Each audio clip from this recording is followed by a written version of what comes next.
우리 안에 이루어져가는 천국이라는 주제는 모든 그리스도인의 구원과 삶에 있어서 핵심적인 주제입니다. 예수님께서 공생애를 시작하실 때 첫 번째 선포가 회개하라 천국이 가까이 왔느니라 이 말씀이었습니다. 우리가 구원을 필요로 하고 구원을 받는 이유는 천국이 있기 때문입니다.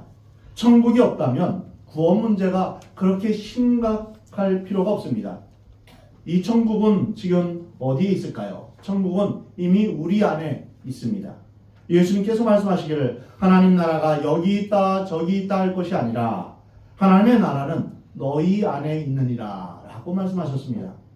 예수님께서 이 땅에 오신 이후에 십자가에서 우리를 위해서 죽으시고 부활하심으로 말미암아 천국이 우리 가운데 임하게 된 것입니다.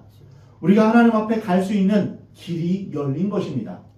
그러므로 누구든지 예수님을 영접하는 자는 천국이 이미 시작되었습니다. 그리고 이 천국은 이 세상을 살아가는 우리 안에서 지금 이루어져 가고 있는 것입니다. 이것을 우리가 그리스도를 닮아가는 성숙한 삶, 성화의 과정 이렇게 말합니다. 출애굽기에 빗대어 말하자면 세상과 죄와 사탄의 굴레에서 벗어나서 하나님의 자녀로 천국 시민으로 살 수 있도록 우리는 지금 광야에서 훈련받는 것과 같은 것입니다. 우리는 이것을 또한 영적 전쟁이다 이렇게 표현할 수도 있습니다. 어둠의 세력들에게서 빼앗겼던 것들을 되찾아옴으로 하나님의 나라가 이 땅에 확장되어지는 것입니다. 그런 의미에서 선교란 하나님 나라의 확장입니다. 하나님을 알지 못했던 사람들이 하나님을 주인으로 나의 하나님으로 모셔드리고 하나님을 찬양하며 경배하게 되는 것, 이것이 바로 선교의 목적입니다. 잃어버린 땅을 찾고 잃어버린 영혼을 다시 찾는 것이 바로 선교요 전도입니다. 그리고 천국은 어느 날 완성될 것입니다.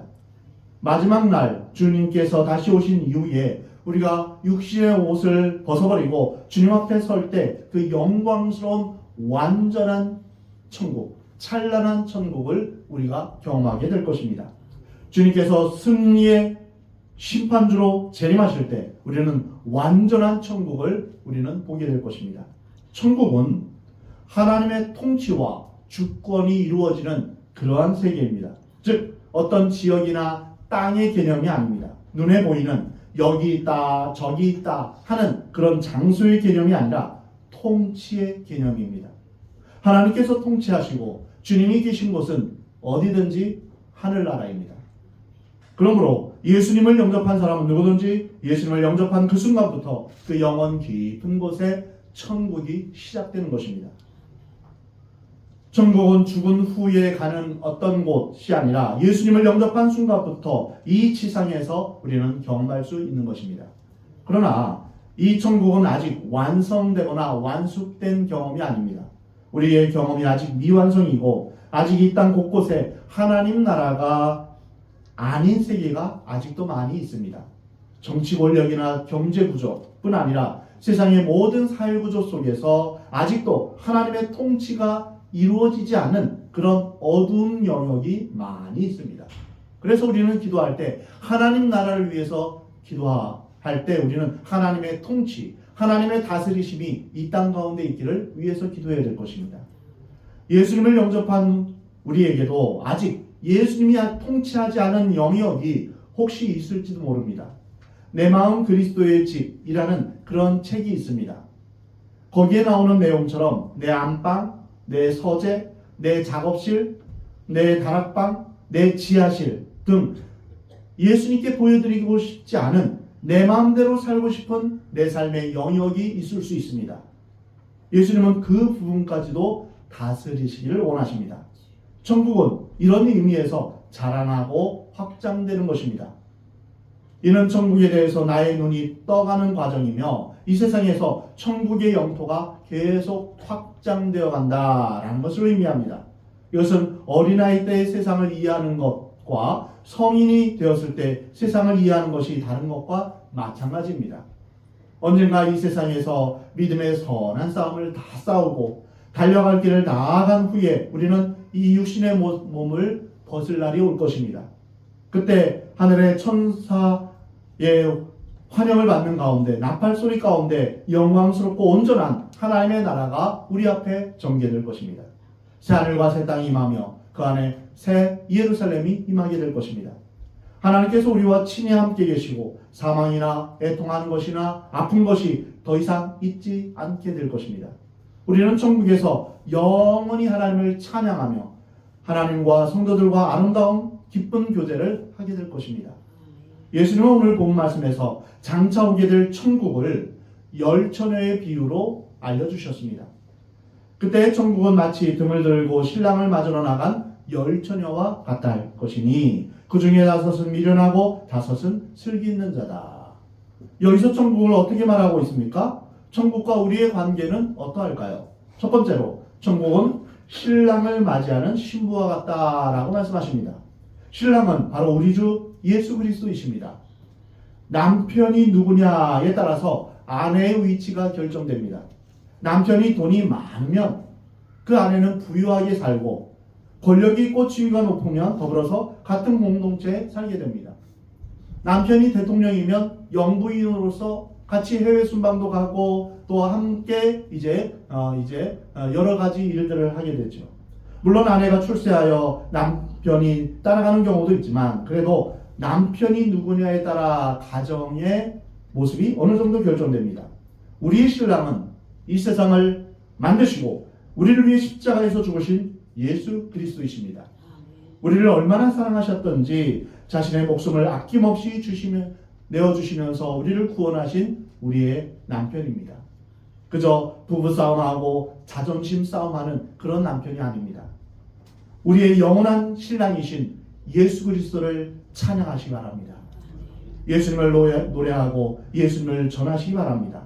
예수님을 믿는다는 것은 신랑을 가졌다는 자부심을 갖는다는 것입니다. 여러분은 예수님이 나의 신랑 되심을 기뻐하며 자부심을 가지시기 바랍니다. 천국이란 우리의 신랑 되신 예수님이 다시 오실 것과 신랑이 우리를 사랑하신다는 것을 생각하면서 기뻐하며 감사하며 눈물 흘리며 또한 어떤 고난과의 억울함이 있어도 개의치 않고 살아가는 것을 의미합니다. 두 번째로 신랑 되신 예수님을 영접할 때 등이 있어야 된다라고 말씀하십니다. 천국이란 신랑을 기다리는 신부와 같은데 그 신부는 등을 가지고 기다렸습니다. 등불은 밤길을 오는 손님을 맞이하는 안내 역할을 합니다. 근데 신부의 자격에 얼굴이 예뻐야 된다든가 학벌이 있어야 된다든가 능력이 있어야 된다든가 키가 커야 된다든가 그런 말이 전혀 없습니다.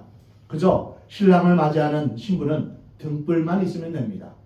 하나님은 얼마나 좋으신 분인지 모릅니다. 우리가 하나님 앞에 갈 수 있는 것은 그저 예수 그리스도를 믿는 믿음뿐입니다.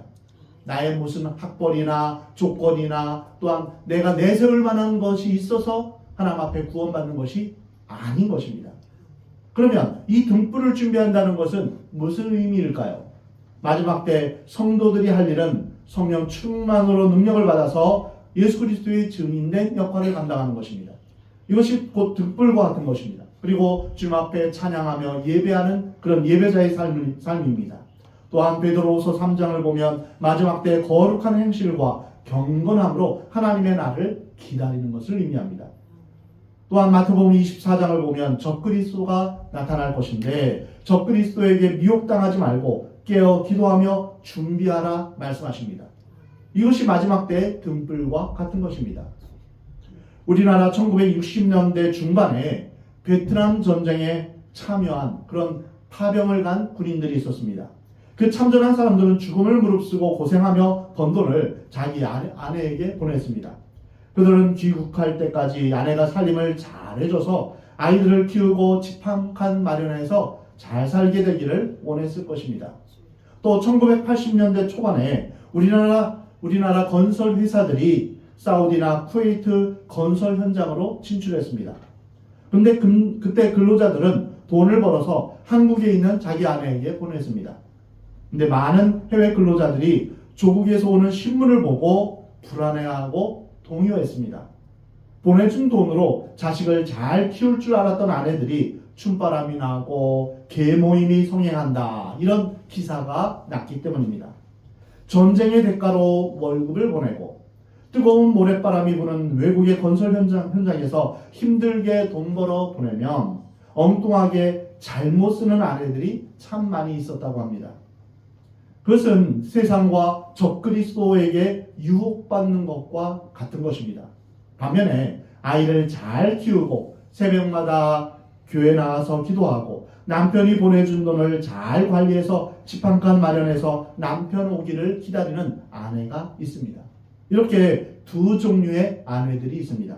남편이 돌아올 시간이 가까이 왔을 때 이들의 마음은 크게 다를 것입니다. 방종한 생활을 했던 아내는 남편이 올 때를 대비해서 많은 거짓말을 준비해야 될 것입니다. 그리고 결국 남편이 돌아오면 부부는 싸움을 하고 이혼하고 패가망신하게 될 것입니다. 그러나 경건하게 준비한 아내는 남편이 돌아올 날을 손꼽아 기다리다가 남편이 귀국하는 날 애들을 곱게 옷 입혀서 공항에 나가서 기쁘게 맞이할 것입니다. 주님이 오신 날이 가까이 올 때 성도들이 어떤 삶을 살아가느냐, 이것이 참 중요합니다. 성경을 보면 신랑을 기다리는 신부가 10명이 있는데 이 10명은 모두 교회와 그리스도인들을 의미합니다. 근데 기다리는 사람 가운데 미련한 그룹과 지혜로운 그룹이 있습니다. 오늘 본문 2절에 그 중에 5은 미련하고 5은 슬기 있는 자다. 미련한 자들은 등을 가지되 기름을 가지지 아니하고 슬기 있는 자들은 그릇에 기름을 담아 등과 함께 가져갔다 라고 말씀하십니다. 재미있는 것은 미련하거나 슬기롭거나 상관없이 둘 다 등을 가졌다는 것입니다. 등이 없는 게 아닙니다. 우리가 교회 나와서 똑같이 예배를 드리고 헌금을 하고 봉사를 합니다. 지혜로운 사람이나 미련한 사람이나 다 똑같이 합니다. 그리고 예배를 드리고 성만찬에 참여해서 다 같이 떡도 먹고 성만찬에 참여하면서 포도주도 마십니다. 교회는 각 교단에 속해 있고 재직회, 교회학교가 있고 목사, 장로, 권사, 집사 등의 그런 직분이 있습니다. 이러한 조직과 형태는 모든 교회와 그리스도인들이 다 갖고 있는 것입니다. 이것이 바로 등과 같은 것입니다. 사람들은 등불을 크고 화려하게 만드는데 관심이 많습니다. 그런데 예수님의 비유를 보면 문제는 등이 아니라 기름입니다. 우리의 관심은 등에 있고 예수님의 관심은 기름에 있습니다. 신랑을 기다리는 10명의 신부 가운데 5명은 기름을 준비하지 않았고 5명은 기름을 준비했습니다. 처음부터 기름이 없었던 것은 아닙니다. 처음에는 등불을 켤 수 있는 기름을 둘 다 가지고 있었습니다. 여기서 기름을 준비했다라는 건 여분의 기름을 의미합니다. 좀 더 여유 있게 기름을 준비했다는 것이죠. 아무리 성능이 좋은 등이 있어도 기름이 없으면 사용할 수 없습니다. 등만 가진 사람과 등과 함께 여분의 기름도 가진 사람, 이 사람과의 차이는 엄청난 차이가 있습니다. 여기서 기름이란 형식이 아닌 내용을 의미합니다. 예수님께서 산상설교에서 계속 강조하신 것은 무엇일까요? 하나님은 겉을 보시지 아니하시고 속을 보신다고 말씀하십니다. 우리가 무슨 옷을 입었는지, 키가 얼마나 되는지, 무슨 학교를 나왔고 가문이 어떤지 여기에는 관심이 없으십니다. 하나님은 우리의 외모가 아니라 우리의 마음의 생각과 마음의 중심이 어떠한지를 알고 계십니다. 거기에 관심이 있으십니다. 그러나 사람들은 외적인 것에 큰 관심을 가집니다. 마태복음 6장에 사람에게 보이려고 그들 앞에서 너희 의를 행하지 않도록 주의하라. 예수님께서 바리새인들과 논쟁하실 때 계속해서 하신 말씀은 율법을 지키는 방법이 중요한 게 아니라 율법의 정신과 내용이 중요하다라고 말씀하셨습니다. 사람들은 행위로 간음만 안 하면 된다라고 생각했습니다. 사람은 겉보기에 아주 교양되고 세련될 수 있습니다. 그러나 예수님은 음욕을 품으면 간음한 것과 같다라고 말씀하십니다. 바로 내면에 무엇이 있는가, 이것이 중요한 것입니다. 우리 속에 분노와 탐욕과 시기가 가득 차 있는지 아닌지 거기에 관심이 있으신 것입니다. 종교적인 형식과 신앙의 틀을 갖추고 소위 신앙생활은 열심히 하지만 정작 하나님의 뜻이 무엇인지는 관심이 없고 무지하고 그리고 하나님의 뜻대로 살아가는 일에 소홀하다면 이것이 바로 기름이 없는 삶입니다. 이와 같이 명목상의 그리스도인들에 대해서 예수님은 내가 너희를 알지 못한다 라고 말씀하신다는 것입니다. 우리가 주님을 아는 것 그것도 중요하지만 예수님께서 하나님께서 나를 아신다는 것 이것이 정말 중요합니다. 천국을 기다리는 신부에게 필요한 것은 등불 아니라 등불을 밝힐 수 있는 기름입니다. 오늘 본문 5절에 신랑이 더디옴으로 다 졸며 잘세.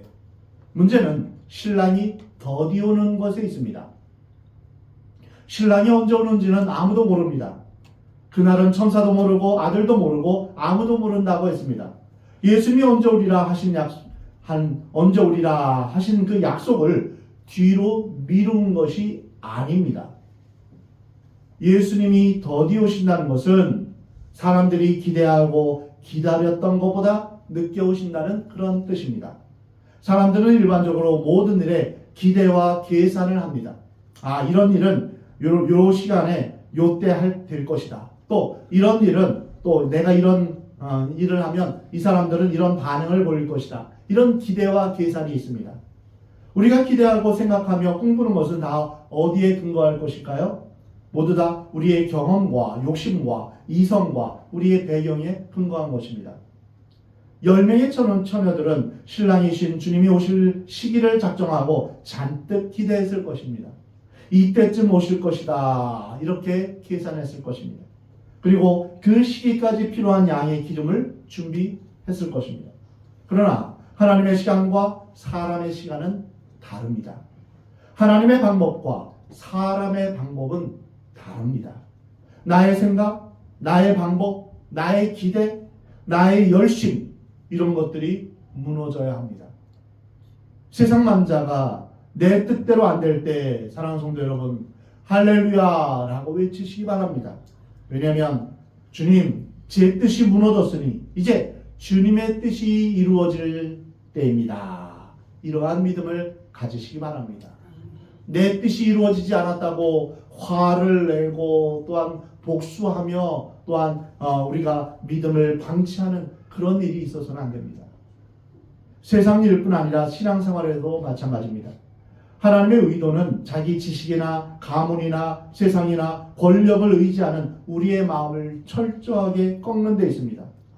우리는 자신에게 왜 문제가 있는지 그 이유를 불문하고 먼저 우리의 교만과 오만을 꺾어야 합니다. 사람들은 나름대로 다 교만함이 있습니다. 난 교만하지 않아 라고 말하는 사람이 있다면 그 사람은 이 세상에서 제일 큰 거짓말쟁이입니다. 모든 사람이 죄를 범하였음에 라고 성경은 말씀하시는데 모든 죄의 근본은 교만입니다. 그래서 어느 누구든 다 교만합니다. 이것을 부인할 수 없습니다. 머리가 좋으면 머리 좋은 대로 교만이 있고 가문이 좋으면 가문 좋은 대로 교만이 있습니다. 학벌이 좋은 것으로 외모가 뛰어난 것으로 또 내가 잘하는 것으로 교만이 있습니다. 높은 사람만 교만한 게 아니라 거지와 창녀들도 교만합니다. 그 세계에서 잘나고 못난 것을 따지기 때문입니다. 모든 교만은 비교의식에서 시작됩니다. 내가 저 사람보다는 낫지.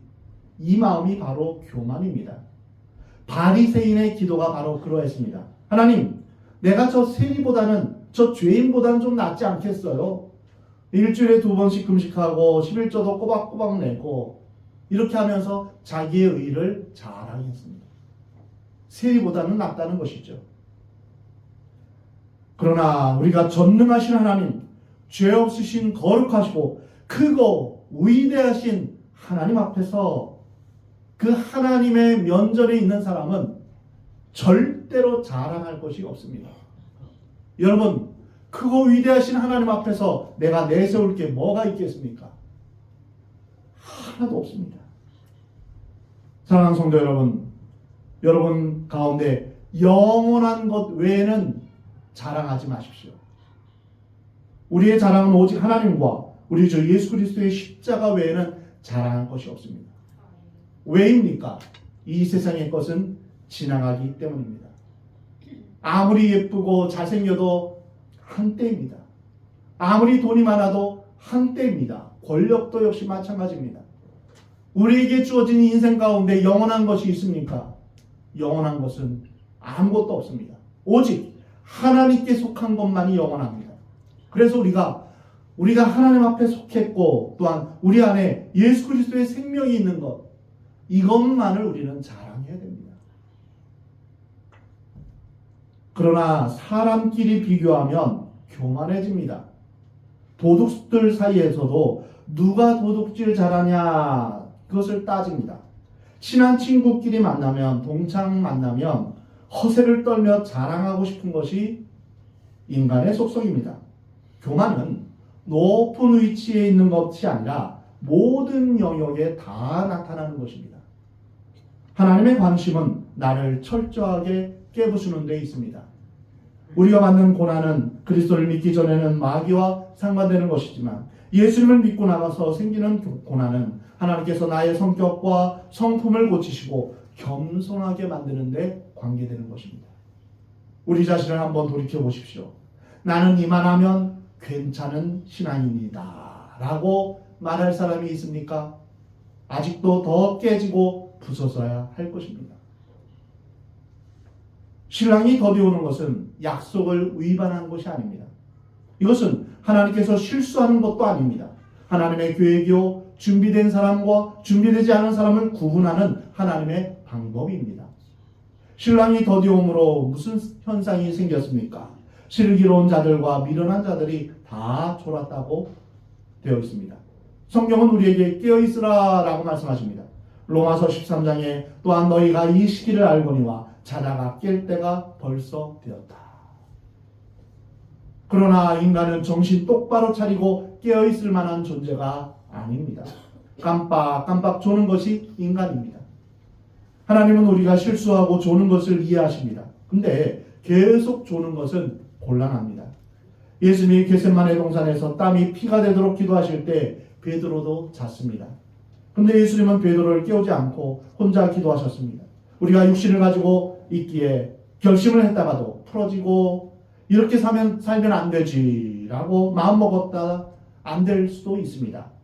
열심히 하려고 하다가 졸기도 하고 잘 하려고 하다가 실수를 할 수밖에 없는 것, 이것을 하나님은 다 아십니다.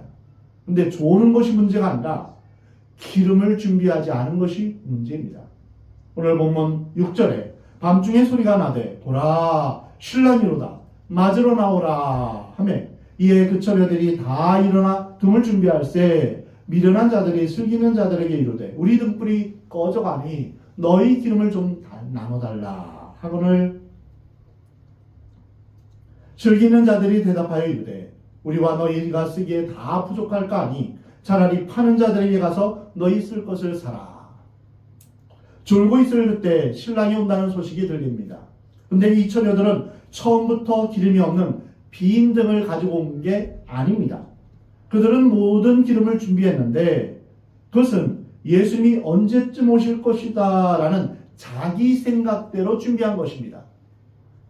하지만 예수님은 그들이 생각하고 기대했던 때 오시지 않았습니다. 근데 한 그룹은 여분의 기름을 준비했고 다른 한 그룹은 교만하게 준비를 하지 않았던 것입니다. 즉 자기의 생각이 옳다고 여기고 과신한 것입니다. 그러다 주님이 오시는 결정적인 순간에 기름이 떨어져 버렸습니다. 성경을 보면 등불이 꺼져간다 이렇게 표현하고 있습니다. 오늘 본문에서 우리는 아주 중요한 메시지를 발견할 수 있습니다. 기름을 준비하지 않은 처녀들은 시작을 잘못한 것이 아닙니다. 시작은 똑같이 했지만 자기 생각과 자기 방법을 과신한 데 문제가 있는 것입니다. 사랑하는 성도 여러분, 예전에 우리가 이렇게 이런 방법으로 성공했으니 요번에도 이렇게 하면 성공할 것이다 라고 생각하지 마십시오. 그때마다 하나님의 도우심과 하나님의 인도하심이 필요한 것입니다. 내 생각, 내 방법을 너무 과신하지 마십시오. 우리는 언제든지 주님 앞에 나아가며 주님 앞에 붙어 있어야 됩니다. 내가 저 안에, 저가 내 안에 있으면 그 사람은 과실을 많이 맺나니 라고 말씀하십니다. 우리가 주님을 떠나서는 아무것도 할 수 없음을 우리는 알아야 합니다. 신앙이란 시작도 중요하지만 끝도 중요합니다. 젊었을 때 예수님을 잘 믿는 것 참 좋은 일입니다. 귀한 일입니다. 그러나 정말 귀한 것은 머리가 백발이 되어도 예수님을 잘 믿는 것입니다. 믿음이 있어서 하늘나라를 소망하며 평안히 눈을 감는 그런 분의 임종을 보게 되면 저는 참 마음이 놓입니다. 나이 들어서 예수님을 더 잘 믿는 것을 하나님께서 얼마나 기뻐하시는지 모릅니다.